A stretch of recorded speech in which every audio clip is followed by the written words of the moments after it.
Hello,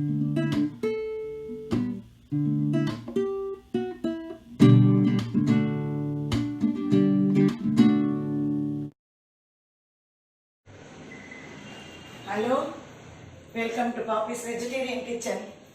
நான் உங்கள் பத்மினி. இன்னைக்கு ரொம்ப ரொம்ப சுவையான ரொம்ப சிம்பிளான ஒரு பாயசம் தான் செய்ய போறோம். அது தேங்காய் அரிசி பாயசம்.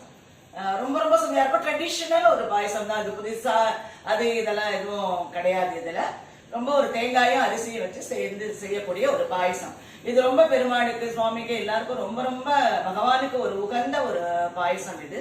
அதுக்கு என்னென்ன பொருள் வேணும், எப்படி செய்யறோங்கிறத ரொம்ப பிக்கா நம்ம செய்துடலாம், பார்க்கலாம். அதை இப்ப இந்த தேங்காய் அரிசி பாயசத்துக்கு தேவையானது, இந்த கரண்டியில ஒரு கரண்டி அரிசி எடுத்துட்டு இருக்கேன், பச்சை அரிசி இது எடுத்துட்டு இருக்கேன். அப்புறம் ஒரு கரண்டி தேங்காய். இது ரெண்டுத்தையும் சேர்த்து நம்ம அரைக்கிறதுக்கு முன்னாடி என்ன பண்ண போறோம்னா, இந்த எடுத்துட்ட அரிசிய நான் வெந்நீரை சுட பண்ணி ஒரு அரை மணி நேரம் தண்ணியில போட்டு இதை ஊற வச்சுட்டு எடுத்து வச்சுட்டு இருக்கேன். ஏன்னா தேங்காய் அதுவும் சேர்ந்து அரைக்கும் பொழுது நமக்கு ஈஸியா இருக்கும் கொஞ்சம், அதனால. ஸோ அதை தவிர நான் இதுல அடிஷ்னலா என்ன சேர்த்திருக்கேன்னா, ஒரு அரை கரண்டி பைத்தம் பருப்பு எடுத்து அதை நான் லேசா வறுத்துட்டு, இந்த மாதிரி பருப்பு இது மாதிரி நான் வேக வச்சிருக்கேன். லேசா நெய்யில வறுத்துட்டு வேக வச்சிருக்கேன். இதை அவ்வளவுதான். இதுல அவ்வளவுதான். அதை தவிர அதுக்கு வேண்டிய பொருட்கள் நேச்சுரலி வெல்லம். வெல்லம் இந்த கரண்டியில 1.5 கரண்டி வெல்லம் எடுத்துட்டு இருக்கேன். முந்திரி, திராட்சை வறுத்து வச்சிருக்கீங்களா? ஆமா. ஏலக்காய், அப்புறம் நெய் கொஞ்சம் 2 ஸ்பூன், அவ்வளவுதான். இப்ப நம்ம இதை எப்படி பண்றது அப்படிங்கறத பார்க்கலாம். இப்ப நான் பைத்தம்பருப்பு ஏற்கனவே உங்கள்கிட்ட சொன்ன மாதிரி கொஞ்சம் இந்த மாதிரி லேசா வறுத்துட்டு, இது ஒரு அரை கரண்டி தான், அதிகம் எடுத்துக்கல. நான் காமிச்ச கரண்டியில அரை கரண்டி. இது நான் அடிஷனலா சேர்த்து பண்றேன். யூஸ்வலா தேங்காய் அரைச்ச கூட இது சேர்க்கும் பொழுது இன்னும் கொஞ்சம் ரொம்பவே சுவையா இருக்கும் இந்த பைத்தம்பருப்பு சேரும் பொழுது. அதனால நான் இதை எடுத்துட்டு இருக்கேன். அவ்வளவுதான். இது வெந்துட்டு இருக்கு. இதுக்கப்புறம் இப்ப நம்ம என்ன பண்ண போறோம்னா, இந்த ஊற வச்ச ஒரு கரண்டி அரிசியை நான் அரை மணி நேரம் வெந்நீர்ல ஊற வச்சிருந்தேன். இந்த அரிசியும் தேங்காயும் சேர்த்து இப்ப நான் நரநரன்னு அரைச்சிட்டா போதும். வழவழன்னு அரைக்க வேண்டாம். நரநரன்னு அரைச்சிட்டா போதும். இது ரெண்டுத்தையும் நான் மிக்சியில சேர்க்கிறேன். அரைக்க போறீங்க? இது மிக்சியில சேர்த்துட்டு இதுல ரெண்டுத்தையும் நம்ம அரைச்சிட்டு இதுல சேர்க்கலாம். ஓகே. இப்ப இந்த தேங்காயும் அரிசி ஊற வச்ச அரிசியும் சேர்த்து இந்த மாதிரி நரநரன்னு அரைச்சுன்னு வந்திருக்கேன். ரொம்ப வழவழன்னு அரைக்க வேண்டாம். இத இப்ப இதுல ஒரு டம்ளர் இந்த ஏற்கனவே பைத்தம்பருப்பு வெந்துன்னு இருக்கு, அதுல ஒரு அரை டம்ளர் அளவுக்கு அரை டம்ளர் தண்ணி ஊற்றிருக்கேன் நான். இந்த தண்ணி இப்ப கொஞ்சம் கொதிக்க ஆரம்பிக்கட்டும். 1 நிமிஷம் கொதிக்க ஆரம்பிச்ச உடனே இது அதுல சேர்த்து வேக வைக்கணும். இந்த தண்ணி இதுல நான் ஊத்தின தண்ணி நல்லா பொங்கி கொதிக்க ஆரம்பிச்சிருக்கு பாருங்க. இந்த மாதிரி பொங்கி வரும்பொழுது இந்த தேங்காய அரிசியை இதுல சேர்க்கணும். அரைச்சி வச்சு. ஆமா, அரைச்சி வச்சது. என்னன்னா கை விடாம கலரணும், கட்டி ஆயிடக்கூடாது அடியில. வேற ஒண்ணும் இல்லை இதுல, அவ்வளவுதான். இப்போ இந்த மிக்சியை கொஞ்சம் அலம்பி சேர்த்து விடுறேன் நான் அதுல.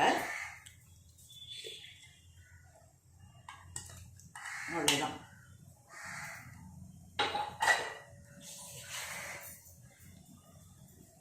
இப்போ இது எல்லாமே சேர்ந்து நல்லா கொதிச்சு இந்த அரிசி நல்லா வெந்திருக்கணும். உங்களுக்கு பார்த்தாலே தெரியும்.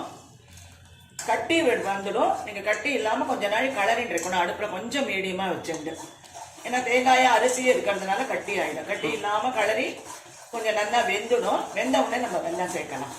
2 minutes ஆகுமா? வேகட்டும். ஓகே. இப்ப நான் இதுல ஒரு அரையிலேருந்து 3/4 டம்ளர் தண்ணி சேர்த்து இந்த தேங்காயும் அரிசியும் அரைச்சதை சேர்த்துருந்தேன். ஏற்கனவே இதுல பைத்தம்பருப்பு ஒரு அரை கரண்டி வெந்துன்னு இருந்தது. இப்போ எல்லாம் நான் சேர்த்து நல்லா வெந்துடுத்தோம். இப்படி எங்கள் அரிசி இப்படி தொட்டு பார்த்தாலே தெரியும் அது நல்லா வெந்திருக்கும்.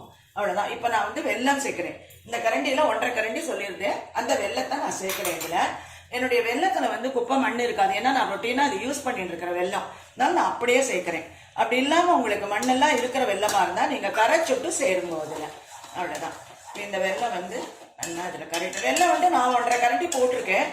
உங்க தேவைக்கு வெல்லம் கொஞ்சம் அதிகமா வேணும்னா நீங்க அதிகமா சேர்த்துக்கோங்க.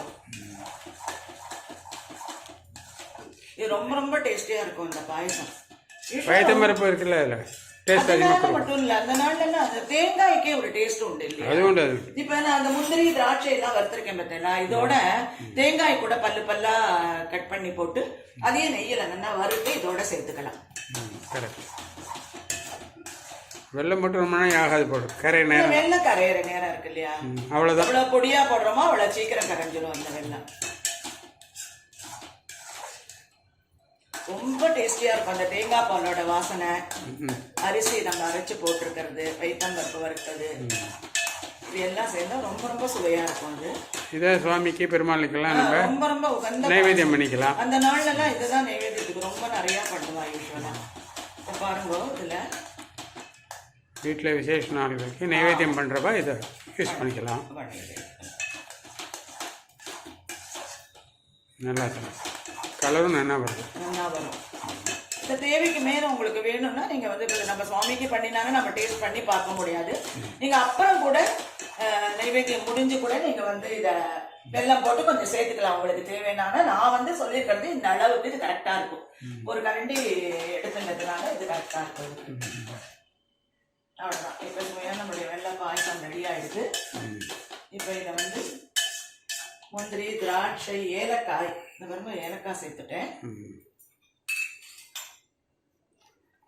திராட்சை, முந்திரி சேர்த்து வறுத்த திராட்சை, வறுத்த முந்திரி எல்லாம் போட்டாச்சு. இப்போ நான் வந்து அடுப்பை ஆஃப் பண்ணிடுறேன். ஒரு ஸ்பூன் நெய் சேர்க்கணும். இதில் 1க்கு 2 ஊற்று. நல்லதாக போச்சு. நெய் நல்லது தான், ரவணம் தப்பு. ஒரு லிமிட் வந்து உங்களுக்கு மாற்றி காமிக்கிறேன். அதோடய வச்சுடலாம், கம்மியாக நம்ம உள்ள தெரியும்.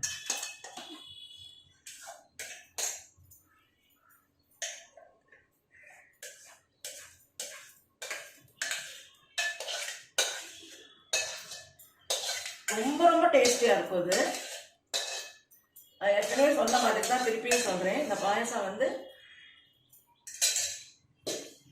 பெருமாளுக்கெல்லாம் பண்றதுக்கு ரொம்ப உகந்த பாயசம் இது. இதில் நான் கொஞ்சம் முந்திரி, திராட்சை சேர்க்கிறேன். இது ரெண்டு தேங்காயினுடைய சுவை ரொம்ப அதிகமா இருக்கிறதுனால அதிகமா எதுவும் இதுக்கு தேவை கிடையாது.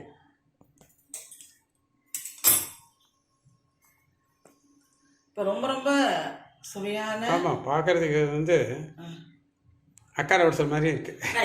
எக்ஸாக்ட்லி. ஏன்னா அதுவும் நம்ம வந்து அரிசியும் பாலும் தான் சேர்த்து செய்யறோம். ஆனா அதை அரைக்க மாட்டோம், அப்படியே டைரக்டா போட்டு பண்ணுவோம். இது வந்து நம்ம அரைச்சு பண்றோம். நீங்க சொன்ன மாதிரி இது வந்து இந்த அக்கார வடசல் ஸ்டைல் தான். ஏன்னா அதுலயே மெயினா பால் தான். பாலும் அதான பால்ல பண்ணுவோம், இது தேங்காய் பால்ல பண்றோம். அது ஒரு வித்தியாசம். பார்க்கறதுக்கு நீங்க சொன்ன மாதிரி அந்த மாதிரி ஒரு இது இருக்கும்.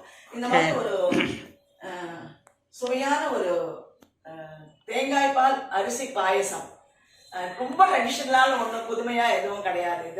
இதை இன்னைக்கு நான் ஜஸ்ட் செய்து உங்களோட ஷேர் பண்ணிட்டு பார்க்கலாம் அப்படிங்கிறதால பண்ணினேன். இந்த அருமையான ஒரு சுவையான தேங்காய் பால் பாயசத்தை நீங்க பெருமாளுக்கு நைவேத்தியம் செய்து உங்களை பகவானுக்கு பிரார்த்தனை பண்ணிக்கிற போதெல்லாம் இதை நீங்க வந்து செய்யலாம். இதை நீங்க செய்து பார்த்துட்டு எப்படி இருக்கு அப்படிங்கறது நீங்க பெருமாளுக்கு செய்து அதை நீங்களும் சேர்ந்து அனுபவிச்சுட்டு எனக்கு உங்களுடைய ஃபீட்பேக்கை சொல்லணும். நீங்க சப்ஸ்கிரைப் பண்ணுங்க, உங்களுடைய கமெண்ட்ஸ், லைக்ஸ் எல்லாம் பண்ணுங்க. அடுத்த ஒரு ட்ரெடிஷ்னல் டிஷ்ஷோட உங்களை நான் மீட் பண்ணுறேன். தேங்க்யூ.